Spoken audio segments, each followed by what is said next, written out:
This has to be one of the best premiums Wargaming have ever released on World of Tanks console, and today's video is of course looking at the Ragnarok. Now, the Ragnarok in itself is a tier 8 medium premium autoloading Czechoslovakian tank.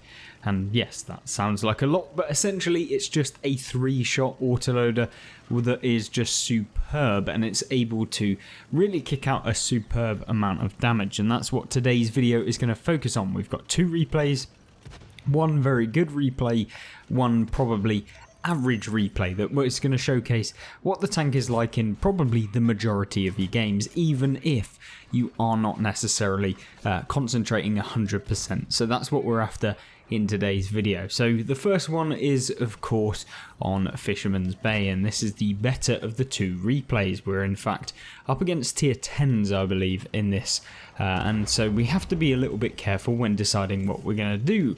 So when you're 2 tiers lower, the Ragnarok is still one of the best tier 8s, and that's what makes this tank really devastating for a lot of the opponents that you're going to come up against, and how you can end up with the most damage in a tier 10 game even against the tier 10s themselves. So I feel like that pretty much sums up what the tank is about. Let's actually have a look at how this tank actually plays in the game and how you can kind of use it. And essentially it is a T-34, so you have absolutely no armor and you should always play it that way. You should not be trying to bounce anything with the Ragnarok. Now that's never gonna happen. If anyone hits you, you're basically taking the shell of damage, so it doesn't matter what you're playing, it's gonna pen you. So think of it like a glass cannon medium that is essentially when you take a hit you have to make sure that you're going to trade with your opponents and come out on top, which is what the ultimate thing that you need to be doing in all of your medium tanks regardless, is just trying to maximize the damage that you're dealing for every shell you take. And ultimately what you want to be doing is not taking any shells at all, and that is really where the Ragnarok can start becoming a lethal weapon, because of course you can dish out what 960 alpha damage I believe off the top of my head against your opponents. I think it's 360 damage per shell, it might be 320 damage even, sorry,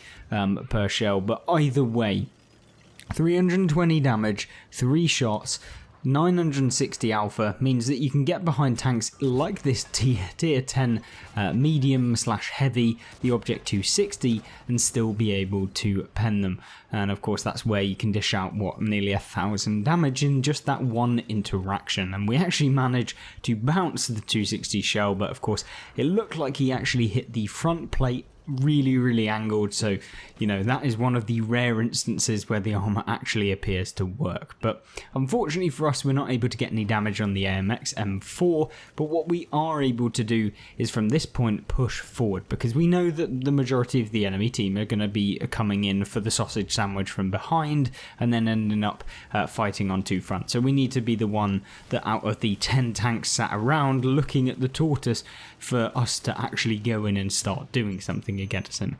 Now you're seeing here just trying to retrack the tortoise and deal damage, and of course we managed to deal a full shell or a full salvo's worth of damage to the tortoise, as well as actually track him to get assistance damage, which is something you should always be doing in your medium tanks if you have the opportunity. Of course don't YOLO in or do anything like that just to get some assistance damage, it's not worth it for that, but if you can and if you're in a position to be able to do it, then you 100% should, because it just gives you more XP, more silver, whatever it is you're after, it's probably going to help you out. So 2,700 damage done, and also a decent chunk of assistance due to the tortoise and maybe spotting a couple of other tanks during this game. But it is not an easy win at this point. It's still 12-9, so there are certainly some vehicles on the enemy team looking rather painful if we were to come up against them, so we don't want to be YOLOing in like the TVP T5051 on our team, for getting himself spotted and ending up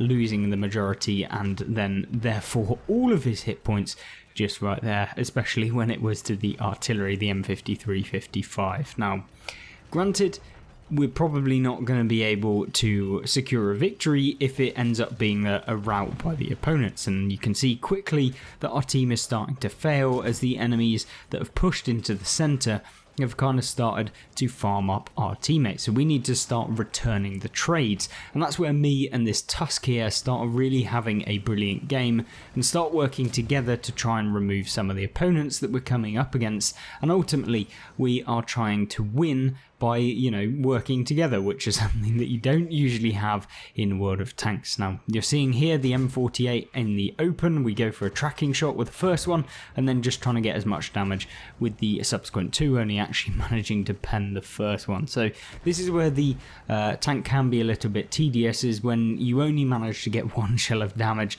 in all three shells, and that's where you have to be super accurate, as well as know when to actually unload your full clip, because YOLOing in just to deal one shell of damage is obviously never going to be worth it, and you should never really YOLO in anyway. But you're seeing us just finish off the E75 TS in the side and just trying to spot this M48. I'm pretty sure he's still alive. I double check, he is of course still alive out in the open. We get spotted by the AMX 1390, and then the M48 actually gets spotted, so we try and find a nice shell, of course, as we spoke about earlier, going for the tracking shot and the damage like we did with the Tortoise, and we track him in the open. And hopefully our teammate will be able to remove him from the game. Not to worry if he doesn't, but unfortunately we don't get any assistance damage from the person who just took him out, but that doesn't really matter a whole lot. Now we know that there's the RHM Borsig, who doesn't actually get penned by the Tusk, which is a little bit unfortunate for him, but what we can do is find the Waffle 100, and that is certainly not a tank you want to be sat in front of, especially when it appears like he may even have the 15cm on, because of course 750 alpha damage is not a shell you want to be taking whatsoever. So we're reloading fully, and of course the reload on the Ragnarok is about 18 seconds, and that means that you can maneuver yourself and position yourself into the right sort of position, whereby when you're fully reloaded you're ready to go again. Now unfortunately for us, we loaded just one shell in the magazine, of course. Why wouldn't you look at how much ammo you've got left? A big misplay by me, because we could have got an extra 2 shells of damage in against the Waffle E100, but unfortunately we don't manage to do that at this current moment in time, and the Tusk on our team comes away and actually ends up getting the hit. And then of course the typical artillery player decides to go for me, and he actually ends up hitting me, which is super annoying, and it means that we do end up losing a decent chunk of hit points, about 500, which is lovely. But yeah, at least we didn't get penned, because that would have been a whole lot worse. But with the amount of hit points that we've got left against the Emil, and we know that, if he can basically miss a shell, we can come out with a win against him, and ultimately I'm just trying to get as much damage as possible. The Emil has 1400 hit points. We're never going to be able to one-clip him, of course, so we do need some team support, which is where I'm hoping the light tank that has been helping me out during this game is going to come in. Now we saw that the Emil has fired 1. I believe the Emil gets 3 shots if I remember rightly. I think he gets 3 shots of 360 alpha, so he's missed another one as well, so now it's definitely not the greatest of points for him. And of course, unfortunately for me, I do miss the damage and the tracking shot that we could have potentially got against him, but it doesn't matter all that much, and we managed to take him out either way, and the Tusk receives the majority of the damage from him, but we pick up 5,439 damage in a tier 10 game as the bottom tier tank, 2,246 base experience, 3 enemies destroyed, and of course coming top in the game, as well as picking up 400,000 silver in a tier 8 premium,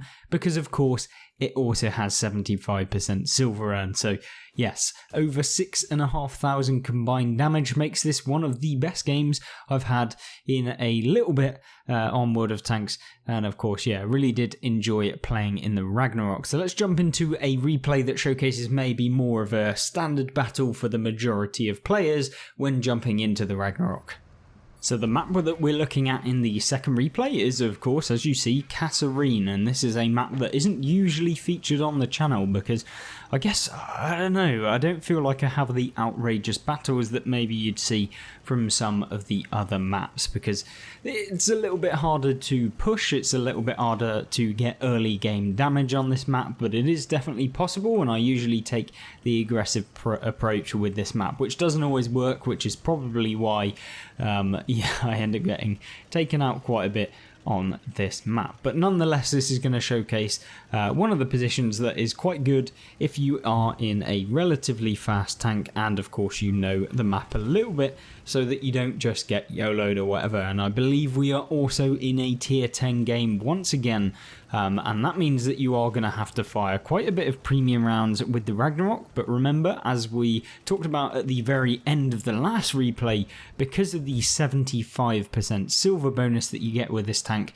it is 100% worth actually firing premium, especially if you then consider that if you have a ×2 silver boost on, which I actually do in pretty much all of my premiums when I play them at the moment, yeah, you can basically get a ridiculous amount of silver even if you were to fire exclusive premium. Obviously we don't just fire exclusive premium, but yeah, we definitely carry quite a few, because it is those scenarios where maybe you come up against tier 10s constantly, which I'm sure you guys are probably familiar with, and that is what I've seen in the comment section. It's been really interesting to see you guys' opinion on coming bottom tier. A lot of people going on about the +1 -1 matchmaking and having that permanently. I personally enjoy playing a +2 -2, but that is probably because I enjoy being the -2 and just trying to kind of challenge myself by playing the worse, in quotation marks, tanks against the tanks that are supposedly better but ending up actually dealing more damage than the majority of the 2-tier higher vehicles in the game. So that's kind of where I kind of enjoy my gameplay, and that's probably why I enjoy tier 8, because it gives you the diversity of both. But regardless of how the kind of matchmaker impacts the game, maybe you could leave your comments as to what you actually think in the comment section down below, because not only does it help me understand what you guys are enjoying watching and how you guys are feeling, but it also helps out the channel as well and the video. So yeah, that would be really much appreciated. But in terms of the gameplay that we're having in this one, it's a pretty bog standard game in the Ragnarok, because, you know, not all of the time are you going to come up against people YOLOing out into the field, and you're seeing here what happens most of the time is that sometimes you don't always penetrate all 3 shells, and this is something that, you know, there's a lot of things that I could go on about with the Ragnarok and say, yeah, it's broken, here's another 6k damage game, here's another 5.5k damage game, here's another 4.5k damage game, which I'm sure I'd be able to get, of course. The key thing though is to kind of showcase what maybe the standard games that people will have in this tank are looking like. So you're seeing here, pen is enough to go through some of the tier 10 heavily armoured mediums, but it definitely isn't enough to go through a lot of the heavy tanks. Things like the Jaegeru can be a pain in the arse. Even if you are shooting at the lower plate, you can reliably pen it, I would say, if you were looking dead on, like straight towards it. But if you're looking at an angle, you're basically knackered. You're probably not going to be able to reliably pen. Same with the E100, you can find yourself in a bit of a pickle when fighting that tank, because you've got to rely on the fact that you can pen them. But with the APCR rounds having, I believe, in the region of 240mm of pen, not the greatest, yeah, it's definitely a little bit of a pain to be able to pen. But with the standard rounds, they're even worse. I believe they're only at 190mm, which is awful to say the least against a lot of the heavy tanks that you come up against. So yeah, like I say, gotta fire a lot of premium, and maybe like you guys just don't want to do that, as I'm sure a lot of people don't. I don't really enjoy spending millions of credits a month just firing premium ammunition, but dependent on the tank. And of course, we currently are trying to do a video where we're discovering whether or not there is such a massive bonus to firing premium ammo, and whether it does actually improve your statistics like everyone keeps banging on about, and whether it really is worth firing only exclusive premium to be able to come out with a higher win rate or whatever. So we're looking at how my weekly or monthly statistics have been going since I've been using this, and we're actually coming up to the point where we can look at the statistics from firing only premium rounds soon. So get ready for that video. It'll be an interesting one, and it will definitely be one to kind of delve into and get your opinions as to whether you think that it will drastically, suddenly change a bad player into someone that is outrageously overpowered in the game. don't really think that that's the case, but you know, maybe you guys would be thinking that to some degree. Now, we have found a Jaegeru from the back, and this is what we love. Now, we are going for the tracking shot, and of course we bounce that round, and then we're going for the side shot, and of course we don't manage to actually hit, because why would you want to hit? Now, it's 5-7, and the game is looking like, you know, it could go either way. There is no real guarantee within this game, so we've got to keep it a little bit we don't want to throw ourselves away, especially against something like Jaegeru. We don't want to crop up around and end up taking a ton of damage. And of course, don't want to be poking into a Jaegeru, since that is never going to be able to bounce off of us. He's going to pen us every single time. And at this point, it's time to relocate and go somewhere else and potentially get some damage somewhere else. So with that mentality in mind, we're going to move over to where the M40A2 pattern is, or over here, and maybe give him some support as he pushes on this flank. Now, there's a Centurion that's up in there kind of opposite spot to where we are, of course, directly in front. He's just been spotted there, and so we have to be a little bit careful. And this is where Kasserine can be a little bit annoying, because a lot of the times, whether you can have like an outrageous game is down to the fact of whether people are being a little bit boring and sitting in the same spots and not really moving. Like that Centurion 7/1, he's not doing anything wrong, so we can't complain. It's just that, yeah, that spot can definitely be annoying for trying to push this flank. Now, there are some ways of getting around it, and they basically come down to kind of moving down through the valley and then coming up from behind. But if I do that in this tank, I may end up actually losing all my hit points, which I don't really want to do at this point. Now, one thing that we are doing is, of course, waiting for the Jaegeru to progress. Now, this is a tactic that you can use in your own games. Now, granted, we've only done 2,300 damage, so it's not like you have to really kind of take my word for it, but if you do try this out, and it's essentially allowing players to move past you so that you can surprise them, come up from a region where maybe they're not expecting, and then you can come away with some extra damage. It's all about sometimes the strategy as opposed to who can aim better in the game. Like a lot of the times, people complaining about not being able to aim, or people complaining that, oh, I can't manage to aim, or whatever it might be, but actually the majority of the game and how you can get better is not really related to, like, you know, how you set up your tank with equipment or stuff like that. A lot of the time, like, for example, I could use a stock tank with absolutely no equipment and basically no premium rounds, but probably still have some really good games. And that is not because the tank that I'm playing is any good. It's just, but you know, because I've played a lot of games of World of Tanks, because I've been analysing my own gameplay for a long time, I'd be able to at least have a good go at trying to have a good game without sounding like I'm just, I am the best player in the world. Of course, I'm not the best player in the world. There are plenty of people better than me in World of Tanks console, but what I'm trying to say is that it's the actual strategy that you use that can have the biggest impact on your gameplay, not, you know, oh wow, I can aim at people's weak points at when I need to. But remember, like, yes, if you've mastered that, that's perfect, but you can't, like, master it anymore. It's like the law of diminishing returns. The better and the more you get used to it, basically, the harder it will become to make it any better or become better or do anything like that. Now, we get spotted by the Bourrasque, do a little flick on him. Unfortunately, we take 2 shells, but then we finish off the Löwe with the second one. So yeah, a nice little 1-2 with that little finishing kind of salvo in the game. And of course, still having one left. And of course, coming top, but not really the best game. But remember, this was a tier 10 game, and we were able to pick up a, like 3,500 combined damage. And you can see how much silver we earned as well. So it was a very good game in terms of how much silver we earned. 204,000. This was, of course, using a double silver boost, so you could probably expect about 100,000 for a game like that, which is very achievable with most players in the game. And of course, if you are a World War II player and you want a really good tank, then this is definitely one of them, and I'd highly recommend giving the Ragnarok a go if you haven't already got it. But remember, it's a limited edition tank, and you can only pick it up at certain points in the year. I don't know if it's still on sale right now, but it was available on Cyber Monday, so I wanted to give a good review. Of course, I was gifted it by Fat Little Bernie, who decided to actually send it to me, so thank you very much for sending it through. It was really, really appreciative of that, but there you go, a really good result. And of course, with the operation for XP going on right now, picked up 13.6 thousand XP with no boosters to the experience that I earn within the game.